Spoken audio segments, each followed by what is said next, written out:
کافروں اپنی قلیل تعداد کو دیکھ کر اور کافروں کی کثیر تعداد کو دیکھ کر الگ ہو گئے تھے،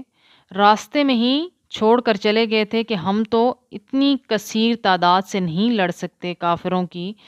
اور پھر ہیلے بہانے کرنے لگے تھے کیونکہ ان کے دلوں میں بغض تھا، اس لیے وہ اس کو چھپانا چاہ رہے تھے، لیکن اللہ کی ذات تو بہتر جاننے والی ہے۔ اور پھر اللہ پاک کیا ارشاد فرما رہا ہے کہ اگر تمہارا قتل ہونا لکھا جا چکا ہے وہاں، تو تمہاری موت خود ہی تمہیں وہاں لے کر آ جائے گی، اور اللہ پاک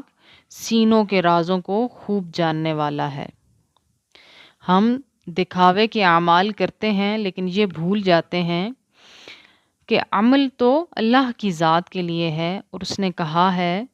کہ اعمال کا دار و مدار نیتوں پر ہے۔ حبیب علیہ الصلوۃ والسلام کی حدیث ہے جس کا مفہوم یہ ہے۔ تو